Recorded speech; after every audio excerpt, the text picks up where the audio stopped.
everyone, welcome back to my channel. Today I'm finally getting around to doing my September wrap-up. I'm still somewhat disgusting sounding, so excuse that, but I can at least talk now without getting out of breath, so woo! So the first book that I got to this month is Leviathan, and this is by Scott Westerfeld. This is kind of an alternate history of World War I, where the two sides are the clankers, which is kind of like the steampunky side of this, versus the Darwinists, who have this really cool, like, genetically mutated, animal weaponry, kind of, like, hybrid animal things that they use as, like, transport and stuff. It was just so cool. I initially was drawn into the steampunk vibes of this because I've kind of been getting into that genre recently, but I stayed for the Darwinists. I just mainly wanted to get back to the Darwinist perspectives. This is one of those, like, dual perspective books, and I just couldn't wait to get back to the Darwinist side of it. And I was so glad when the sides finally, like, meshed so that I could just kind of live in that part of it. I'm gonna be honest, I'm not sure if I'm gonna continue on with the series anytime soon. It didn't hold my attention that much, but I really enjoyed it while I was reading it. It was very fun and fast-paced. Also, it has, like, illustrations throughout the whole thing, which is pretty cool. I always like me a good illustration. So I gave this 3 stars. It's just a very cool kind of alternate history type story. The next book that I finally got to is This Savage Song by Victoria Schwab, and this is my first Victoria Schwab book. I don't know if it was a good first impression or not. I liked it, but I don't think that it's as amazing as everybody makes her writing out to be. I knew going into this that the intro was very slow. Everybody says, like, the first half of the book is very slow building, but then it's amazing by the end.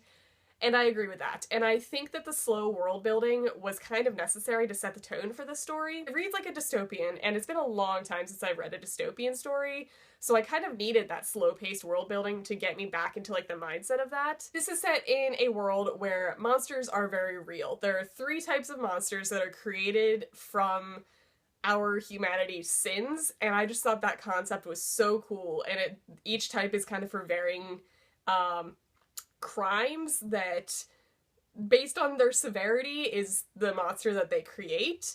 And I just think that is so cool. Like, a monster physically manifests from, like, the shadows of a crime scene. That concept was just, like, the coolest thing ever. So I was, like, hooked from that. But I really liked both perspectives. This goes back and forth between 2 characters, a guy and a girl, who do not fall in love, which was a plus, who just pretty much want to be their opposites. Like, there's a monster who really wants to just be a human, and there's a human who just really wants to be more monstrous. And I really liked the play on their 2 characters, and how they bounced off each other, and the world that they built.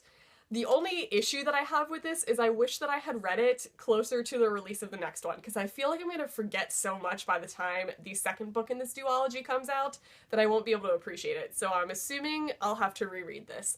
But I gave this 4 stars. I really liked it. I thought it was a very interesting world and concept, and I highly recommend it. The next book that I got to was kind of a, like, spontaneous, just pick it up off my shelf and read it sort of thing, and that was Starflight by Melissa Landers. This book, I would describe it as Firefly meets These Broken Stars meets The Lunar Chronicles, which, I mean, that kind of touches on all of the great things in sci-fi, and I just thought it was great. It was very Firefly-ish. If you like that show, you will like this book. It has a very similar vibe and tone to it. Instead of, like, a western set in space, it's kind of like a pirate story set in space. It's just a quirky cast of characters just filled with one-liners that are just so witty. I laughed through the whole thing. I enjoyed the whole thing. I read it in one sitting, and I gave this 3 stars. It wasn't amazing, but I really want to continue on with this series. I highly recommend checking this out if you enjoyed Firefly at all. The next book that I got to is The Woman in Cabin 10 by Ruth Ware. This is the same author who wrote In a Dark, Dark Wood, which I read, I believe, last year? Maybe earlier this year? I don't remember at this point.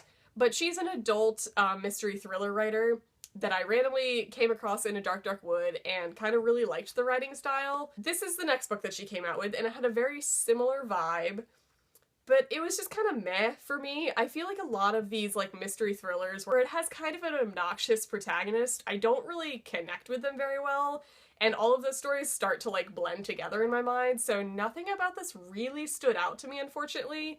I think her writing has drastically improved since In a Dark, Dark Wood, but I liked the tone and the setting of In a Dark, Dark Wood a lot better. This is about a woman who goes on a cruise ship as a journalist with a lot of hoity-toity rich people and pretty much thinks that she heard the woman in the cabin next to her get murdered and thrown overboard, but can't convince anybody of this because everybody on staff and on the ship knows that there's nobody staying in the cabin next to her. So she's pretty much just like losing her mind trying to figure out what happened because she knows that she met this woman, she knows what she heard, and she's not crazy, and everybody is accusing her of being crazy.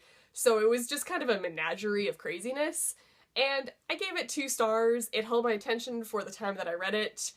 Is it memorable to me? Not really. So that's kind of it. The next 2 books I read for Diversathon, and that was Once in a Town Called Moth by Trilby Kent. This is about a girl who leaves a Mennonite community in Bolivia to come up to Toronto with her father to search for her mother who abandoned the community 10 years prior, and all of the mysteries that kind of revolve around that.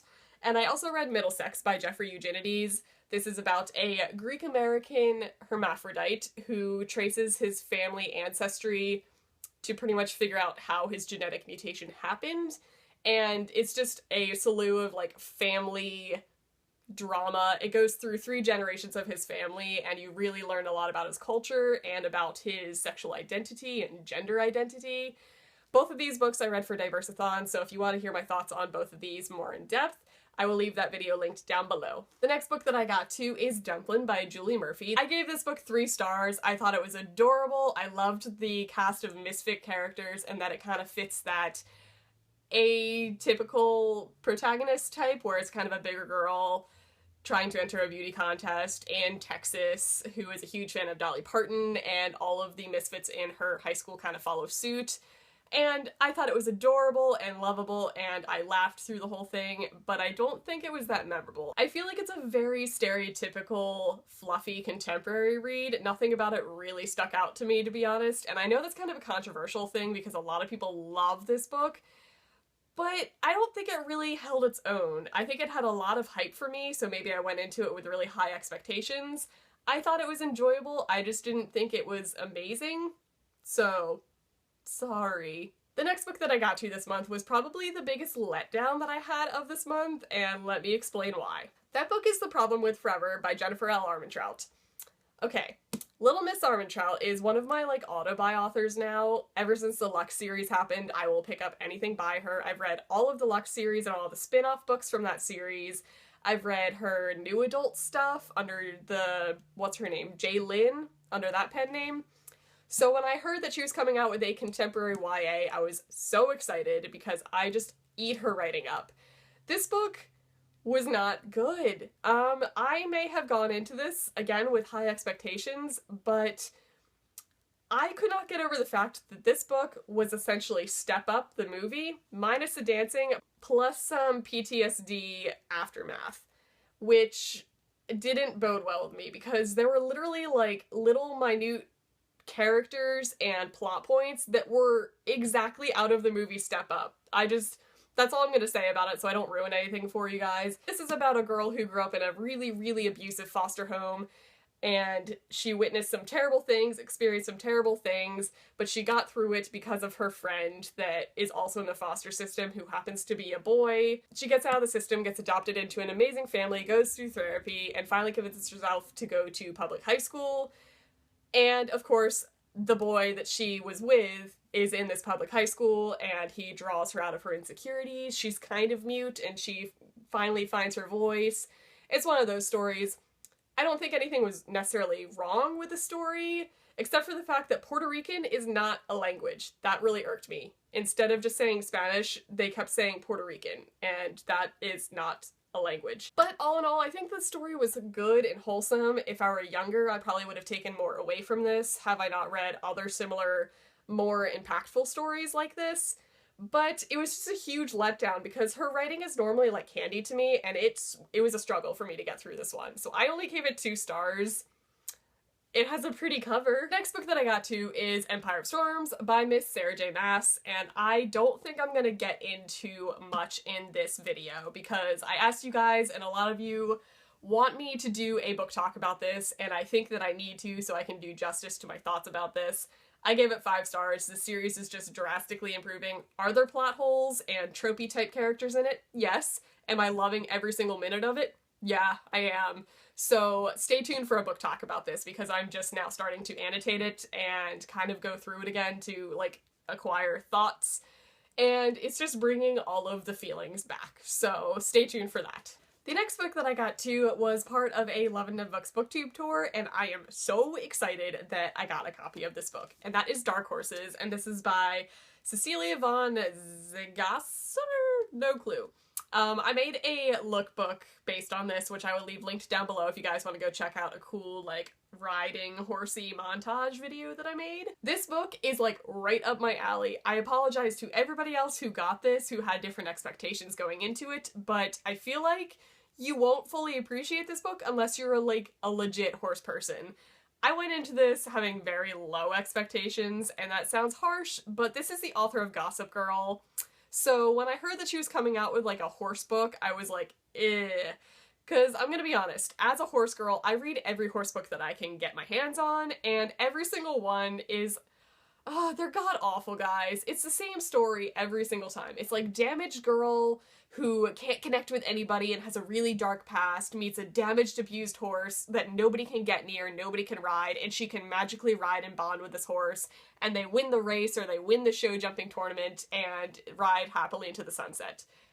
Is this that story? Yeah, it totally is. It's about a girl who is kind of a crappy person. She's kind of an alcoholic, even though she's only like 16. She gets sent to this place called Good Fences, which is like a therapeutic rehab facility based around horses, which actually exist. I've worked at a few therapy barns before, so that was really cool to see that brought into the light of day. And she meets an off-track thoroughbred who just didn't do well at the track, is very sassy and spunky, and this book is actually told in dual perspectives between the girl and the horse, which I thought was going to be terrible, but actually turned out to be pretty good.